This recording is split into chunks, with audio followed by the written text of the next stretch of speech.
आप सभी साथियों को जय भीम। साथियों, मैं सिपाही रवि यादव अम्बेडकरवादी। आज हम लोग मौजूद हैं बाबा साहब डॉक्टर भीमराव अम्बेडकर शिक्षण संस्था कुहिया जौनपुर में। साथियों, हमारे साथ मौजूद हैं इंजीनियर अखिलेश जी। और आज मैं अपने देश में फ्री शिक्षा और फ्री स्वास्थ्य व्यवस्था के बारे में हम लोग चर्चा करेंगे। और कई बार मेरी इंजीनियर साहब से बात हुई तो इन्होंने देश में फ्री शिक्षा और फ्री स्वास्थ्य व्यवस्था के बारे में अपना तर्क दिया। तो आइए आज हम जानते हैं कि फ्री शिक्षा और फ्री चिकित्सा व्यवस्था से हमारे समाज को, हमारे देश को, हमारे राष्ट्र को क्या लाभ होगा। इस पे सर आपका क्या विचार है? धन्यवाद रवि जी। जय भीम, जय मंडल सभी साथियों को। देखिए, ये एक अहम मुद्दा है जिस पे आप काम कर रहे हैं, शिक्षा, और उसके साथ आज आपने स्वास्थ्य को भी जोड़ा। ये दो ऐसे पैरामीटर हैं जो किसी देश के ह्यूमन रिसोर्स को डेवलप करते हैं। उदाहरण के तौर पे आपने कहा कि फ्री शिक्षा क्यों होनी चाहिए। ठीक है, इस देश में कुछ लोग अमीर हैं, कुछ लोग गरीब हैं, तो अमीरों के लिए शिक्षा फ्री का बोझ उठाने में कोई दिक्कत नहीं, लेकिन गरीबों के लिए बोझ उठाने में दिक्कत है। लेकिन शिक्षा एक ऐसा स्किल है जो सबको मिलना चाहिए, देश के सभी नागरिकों को बराबरी से मिलना चाहिए। ये एक दुनिया के विकसित देशों का आप आंकड़ा लेंगे, एक डाटा के हिसाब से आपको मैं कह सकता हूँ कि जो सबसे खुशहाल देश हैं, ज़्यादातर देशों में शिक्षा फ्री है। और आपको एक विशेष जापान का उदाहरण मैं देता हूँ। जापान के अंदर जो है, जापान एक विकसित देश है, आपको भी पता होगा, दुनिया में सब एक महत्वपूर्ण देश है। उस देश में एक कहानी भी आपने कभी सुनी हुई कि एक स्टेशन से एक बच्ची चढ़ती थी, हमेशा वो स्कूल जाती थी, वहाँ केवल एक ही वही यात्री थी, लेकिन वहाँ ट्रेन कभी नहीं रोकी गई, इसलिए कि उसकी शिक्षा न रुके। तो शिक्षा कितनी महत्वपूर्ण है ये आप इससे समझ सकते हैं। दूसरी बात यह है कि शिक्षा से हमारा जो है मानव संसाधन का विकास होता है। जैसे आज की डेट में हमारे देश को कहा जाता है कि हम युवा देश हैं, लेकिन अनस्किल्ड हैं।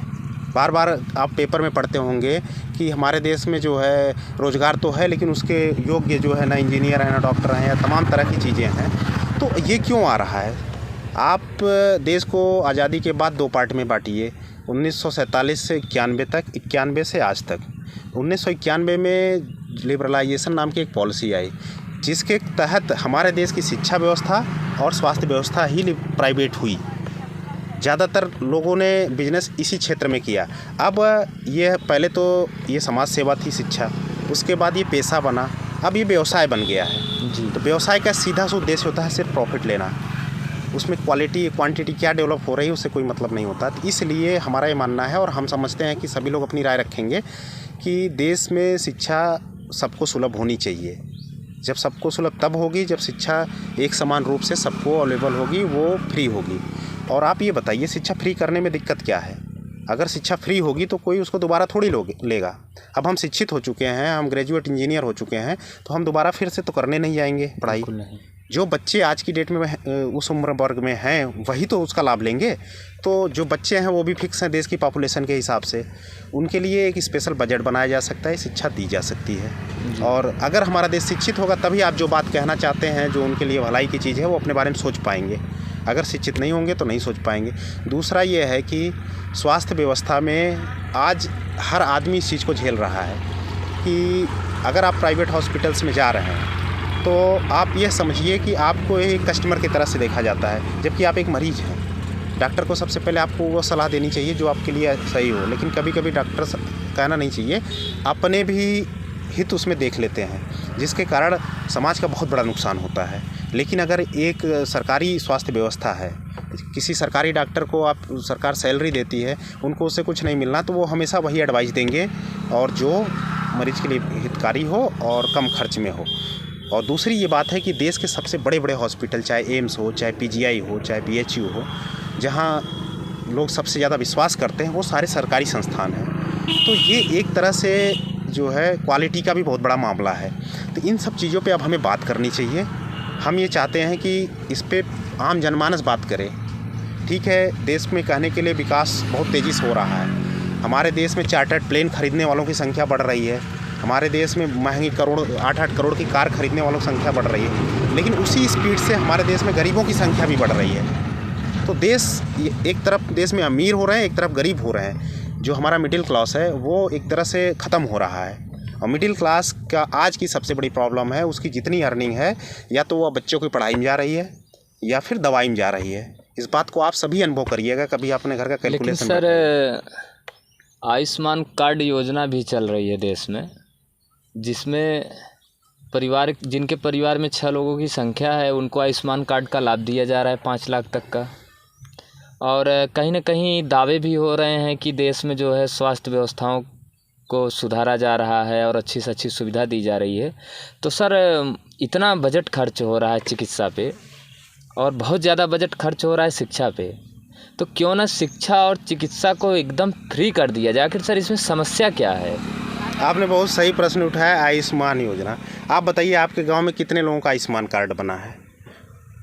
मुझे तो लगता है सर कुछ लोगों का आयुष्मान कार्ड बना होगा, पता नहीं लाभ पाए होंगे। बना भी होगा, फिर उन्हें ये भी नहीं पता होगा किस हॉस्पिटल में आयुष्मान कार्ड इस्तेमाल होता है इलाज के लिए।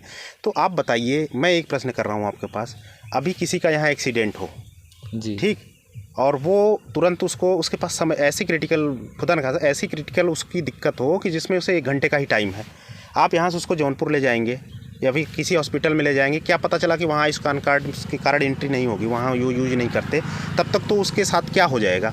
लेकिन अगर करंजा कला ब्लॉक का प्राथमिक स्वास्थ्य केंद्र जो सरकार का है, अगर वो जो है इसको जो हम लोग फ्री की बात कर रहे हैं उस हिसाब से इलाज करें तो किसी भी फॉर्मेलिटी की ज़रूरत नहीं, आप तुरंत यहाँ से उठाएंगे और तुरंत आधे घंटे के अंदर इलाज हो जाएगा, शायद उनकी जान बचाई जा सकती है। और दिक्कतें तो आयुष्मान कार्ड कितना प्रैक्टिकल है। और दूसरी चीज़ ये कि मैं भी तो वही कह रहा हूँ, सरकार आयुष्मान योजना पे पैसा बजट दे रही है, उसी बजट को सीधे जो है प्राथमिक स्वास्थ्य केंद्र, जिला चिकित्सालय और तमाम चीज़ों के माध्यम से सबको सुलभ करवाए। उसमें आयुष्मान कार्ड योजना क्या है? वो एक इंश्योरेंस योजना है। सरकार इंश्योरेंस एजेंसियों को पैसा देती है, वो लोग जो है फंड करते हैं जो जिनका ट्रीटमेंट होता है, उसमें हॉस्पिटल के लोग भी बिल बनाते हैं, इलाज तमाम तरह की। इतने क्रिटिकल बनाने की क्या ज़रूरत है? उसका सीधा सरकार क्यों ना करे कि डॉक्टर रखे, हॉस्पिटल खोले और जो है उसका सीधा लाभ जनता को दिया जाए। लेकिन सर अभी आपने कहा कि प्राथमिक स्वास्थ्य केंद्र जो हैं वहाँ पे कितनी सुविधा है, कितनी जांच होती है, कितने मरीजों का इलाज होता है, ये पूरा देश जानता है सर। ये आपकी बात एकदम सही है, इसको मैं स्वीकार भी कर रहा हूँ, लेकिन कितनी होती है मैं वही तो कह रहा हूँ कि इसको सरकार दुरुस्त तो कर सकती है। जी सर, जो नहीं हो रहा है उसको कर सकती है, बिल्कुल। उसके लिए इंफ्रास्ट्रक्चर का विस्तार करे, डॉक्टर्स की पोस्टिंग करे, वहाँ पे जो पैथोलॉजी नहीं है, जो एडमिट होने की बेड नहीं है, उनकी सारी व्यवस्था दुरुस्त करे। जी, तो चलिए सर, मैं जो है ये भी जानना चाहूँगा कि और मैं आपके माध्यम से और जो साथी हमारे इस वीडियो को देख रहे हैं, मैं उन तक इस बात को पहुंचाना चाहता हूं कि हमारे देश में शिक्षा महंगी होती जा रही है, तो गरीब कैसे पढ़ेगा? इस पे सर आपकी क्या राय है? महंगी होती जा रही, गरीब कैसे पढ़ेगा? दूसरी ये चीज़ है कि जो महंगी शिक्षा से पढ़ के आ रहा है वो कितना काबिल है, ये भी प्रश्न है।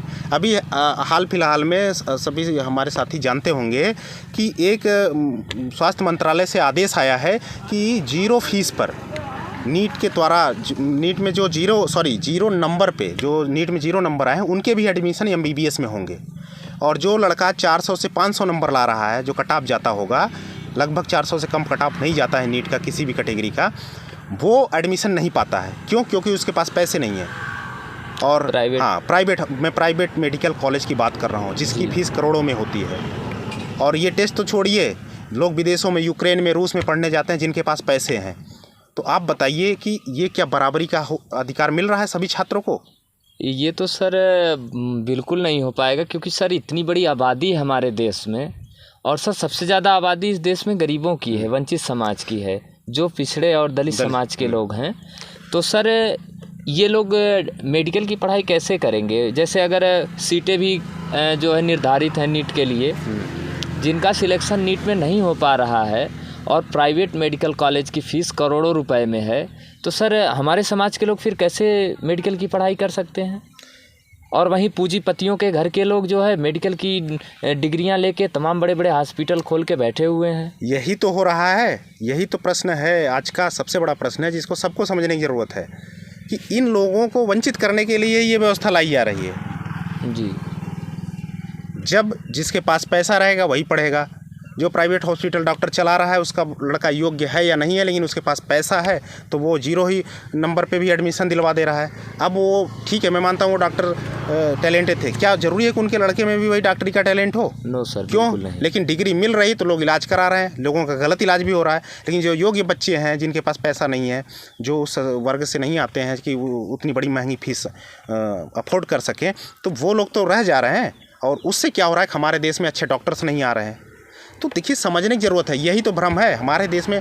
आज इस यहाँ पे हम अब बैठे क्यों हैं? मुझे आपने इस बात का डिस्कशन किया, मुझे बड़ा अच्छा लगा। सबको जानने समझने की ज़रूरत है कि असल में हो क्या रहा है इस देश में, ज़रूरत क्या चीज़ थी। जब देश की आज की कहा जाता है 5 ट्रिलियन इकनॉमी होने जा रही है, लेकिन जब देश आज़ाद हुआ हो उन्होंने तमाम संस्थान सरकारी बनाए, तब तो इतने पैसे देश के पास नहीं रहे होंगे। तब उन्होंने जो है IIT बनाया, उन्होंने जो है एम्स बनाया, उन्होंने PGI बनाया, तमाम चीज़ें आधारशिलाएँ रखी। किसने बनाया? जो पूर्ववर्ती सरकारें थी 1991 के पहले। लेकिन आज उससे ज़्यादा बड़ी इकनॉमी हमारी है। क्या हम इस व्यवस्था में अपना इन्वेस्टमेंट नहीं बढ़ा सकते? ये प्रश्न सोच का है, विचारधारा का है। और जब तक, लेकिन मैं ये कहता हूँ कि सियासतदान इस बात को नहीं समझेंगे जब तक आम जनता नहीं समझेगी। हम लोग इस बात को यहाँ इस YouTube चैनल पे आपके इसलिए कर रहे हैं कि इसको हर एक व्यक्ति को जानने की ज़रूरत है। जागरूकता ही इस देश का कल्याण कर सकती है, समाज का कल्याण कर सकती है। जी सर। हमें ये कैलकुलेशन करना पड़ेगा कि जो है प्राइवेट में हमारा सरकार का फ़ायदा है, नुकसान या सरकारी में। लेकिन सर, आप फ्री शिक्षा और फ्री चिकित्सा की बात कर रहे हैं, और मैं देख रहा हूँ कि देश में तो बाकी सारी चीज़ों को तो प्राइवेटाइजेशन कर रहे हैं ये लोग। कभी आपने सोचा कि ये प्राइवेटाइजेशन क्यों हो रहा है? उसके क्या मुख्य कारण है? सरकार क्या दलील देती है? सरकारें कह रहे हैं कि हम अच्छी सुविधा देंगे। ये बताइए, अच्छी सुविधा होती तो ये बताइए, जितने प्राइवेट हॉस्पिटल खुले हुए हैं क्या वो एम्स से अच्छे हो गए हैं? No sir. आपके ज़िले में, लखनऊ के अंदर जितने भी हॉस्पिटल्स हैं, क्या वो PGI लखनऊ से अच्छे हैं? नहीं, कोई भी इस तरह का हॉस्पिटल भी नहीं है कि जो BHO और PGI और जो अन्य सरकारी हॉस्पिटल जो बड़े पैमाने पे हैं, जहाँ इलाज की अच्छी व्यवस्था है, वहाँ सर, वहाँ की जो व्यवस्था है कहीं नहीं है। तो आपका जो पहला तर्क है कि हम अच्छी सुविधा देंगे प्राइवेट करके, अच्छी सुविधा लोगों को नहीं मिल रही है, ये सबको जानना पड़ेगा। दूसरी तरफ क्या हो रहा है, उसमें लोगों को अधिकार नहीं मिले हुए हैं। जब भी आप BHO में, PGI में, एम्स में नंबर लगा के, ऑनलाइन नंबर लगा के 30 रुपये के पर्चे पे आप दिखा सकते हैं। बिल्कुल सर। तो हम जैसे वर्ग से आने वाले समाज में जो इस देश की 90% पॉपुलेशन है, उसके लिए ये व्यवस्था सही है कि प्राइवेट व्यवस्था सही है? नहीं सर, जो चीज़ें सरकारी व्यवस्था में होंगी, आप लोग भी जानते होंगे सरकारी व्यवस्था में कितना लाभ है जनता का। जो भी सरकारी व्यवस्था का लाभ है वो सीधे सीधे जनता तक पहुंचता है। प्राइवेट चीज़ों का लाभ जो है वो उसके पूंजीपतियों तक जाता है। वो चाहे आपको शिक्षा दें, चाहे आपको चिकित्सा व्यवस्था दें, उसके पीछे उनका बिजनेस छिपा हुआ है, जिसे जानने और समझने की ज़रूरत है। और ज़रूरत ये है कि हमें अपने समाज को, अपने राष्ट्र को अगर शिक्षा देनी होगी, क्योंकि देखिए हम लोग गरीब समाज से हैं सर, हमारे बच्चे गरीब हैं, हम लोग उनको अच्छी शिक्षा नहीं दे पाएंगे अगर शिक्षा इसी तरह से महंगी होती जाएगी। तो हमें इस चीज़ पे काम करना होगा और समाज को समझना होगा कि शिक्षा जो है ये फ्री होनी चाहिए और स्वास्थ्य व्यवस्था भी बिल्कुल फ्री होनी चाहिए। आप ये समझिए, गरीब की जो बात कर रहे हैं, जो अमीर देश हैं, जो विकसित देश हैं, वो भी शिक्षा और स्वास्थ्य को फ्री रखते हैं अपने देश में। हम तो अभी विकसित की कैटेगरी में हैं, विकासशील में हैं जी।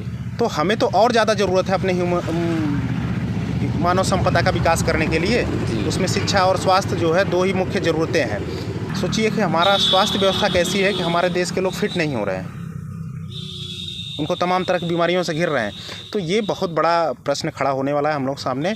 ये जनता इस प्रश्न को अपने डिस्कोर्स में लाए और इस पे जो है बात करे, इसी पे मुद्दे बने और इस पे काम हो। आप जैसे साथी जो है जागरूकता फैला रहे हैं, ऐसे 1000 साथी देश भर में तैयार हों और इस जागरूकता को फैलाएं, तब हो में है। तो मुझे नहीं लगता है कि हमारा ये वंचित समाज फिर अपने बच्चों को पढ़ा पाएगा। इसीलिए सर इस देश में जो है शिक्षा व्यवस्था निःशुल्क होना चाहिए। जी, इसके लिए आपको मैं तारीफ़ करता हूँ, धन्यवाद भी देता हूँ कि आप जो है अपने समय का बच्चों की शिक्षा में सदुपयोग कर रहे हैं। लेकिन ऐसे ही सभी युवा साथियों को किसी न किसी रूप में समाज को वापस करना चाहिए, क्योंकि कुछ न कुछ हमें समाज ने दिया है, समाज के पुरखों के संघर्ष ने कुछ न कुछ दिया है। तो ये एक बहुत ज़रूरी विचार है और मैं चाहता हूँ कि तमाम तरह की चीज़ें होती रहती हैं, लेकिन इस पर लोग चर्चा करें, इसको प्रसारित करें और तमाम चीज़ें जो है तभी हो पाएंगी जब लोग जागरूक होंगे। जी सर। साथियों, आप लोग वीडियो को देखिएगा और इस वीडियो में फ्री शिक्षा और फ्री चिकित्सा व्यवस्था पे यदि आप लोगों की कुछ राय हो, आप लोगों का कोई विचार हो, तो ज़रूर कमेंट बॉक्स में कमेंट करके हमें भी बताइएगा और फिर हम लोग उस मुद्दे पे भी बात करेंगे। आज के लोगों को शिक्षा से और स्वास्थ्य सुविधाओं से जो है वंचित किया जा रहा है। हमारे लोग बीमारियों से मर रहे हैं और अशिक्षित और अंधकार में जीवन जी रहे हैं। हमारे आने वाली पीढ़ियां गुलामी की तरफ बढ़ रही हैं। हमें इस सावधान होना होगा और अपने आने वाली पीढ़ियों के भविष्य को बचाने के लिए हमें उस लड़ाई को लड़ना होगा, क्योंकि आज हमारे पास संवैधानिक अधिकार है। जब हमारे बच्चों के पास अधिकार नहीं होगा, उनका अधिकार छीन लिया जाएगा, हमारे बच्चे गुलाम हो जाएंगे, फिर वो लड़ाई नहीं लड़ पाएंगे। तो आज अधिकार रहते, संविधान रहते, समय रहते हमें इस मिशन को आगे बढ़ाना है और हमें अपनी लड़ाई को लड़ना है। बहुत बहुत धन्यवाद आप सभी साथियों का।